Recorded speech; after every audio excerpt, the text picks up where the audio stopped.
IG Islamabad Ali Nasir Rizvi ने कहा कि पुलिस मुकम्मल ईमानदारी से अपना काम कर रही है। अवाम के जानमाल का तहफ़्फ़ुज़ अवलीन तरजीह है। क्राइम रेट कम करने के लिए ठोस इक़दामात बरूएकार लाए जा रहे हैं और बेहतरी आएगी। अदालत में ज़ेरे समाअत केस पर कोई कमेंट्स नहीं कर सकते। मुतअद्दिद FIR दर्ज हैं। स्पीकर की इजाजत से मुकम्मल प्रोसीजर के साथ गिरफ्तारियां हुई हैं। कोई कानून से बालातर नहीं। जो भी FIR में नामजद हैं कानून के मुताबिक गिरफ्तार करके अदालत पेश किया। वो इस्लामाबाद हाई कोर्ट के बाहर मीडिया से गुफ्तगू कर रहे थे।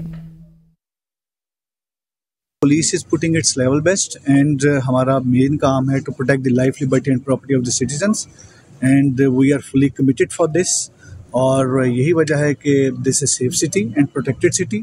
ये जो केस आज भी कोर्ट में हुआ है, सिंस के केस जो है it is still pending in the court, since it's pending in the court for that reason इस केस के ऊपर there will be no comment। FIRs के मुताबिक जो तमाम with the प्रायर जो हमारी एक तरीक़ाकार होता है जिसमें जो ऑनरेबल स्पीकर से एक उनसे अप्रूवल ली जाती है, वो जो तमाम एक प्रोसीजर लिखा हुआ है उस प्रोसीजर के मुताबिक इफ़ समवन इज़ नॉमिनेटेड किसी चीज़ में भी तो no one is above the law. कोई वो नहीं है जो भी नॉमिनेट किसी चीज़ में होता है और उसमें कोई ऐसी इनक्रिमिनेटिंग एविडेंस हो और जहाँ तक रह गया है हमने प्रॉपर एक प्रोसीजर के तहत अरेस्ट करके we presented in the court of law. Police is putting its level best and हमारा मेन काम है to protect the life, liberty and property of the citizens and we are fully committed for this और यही वजह है कि this is safe city and protected city।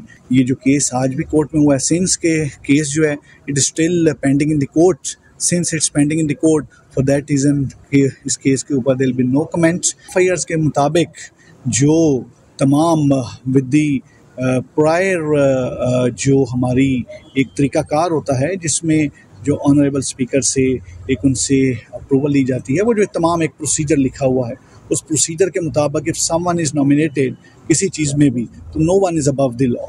कोई वो नहीं है जो भी नॉमिनेट किसी चीज़ में होता है और उसमें कोई ऐसी इनक्रिमिनेटिंग एविडेंस हो और जहाँ तक रह गया है हमने प्रॉपर एक प्रोसीजर के तहत अरेस्ट करके we presented in the court of law.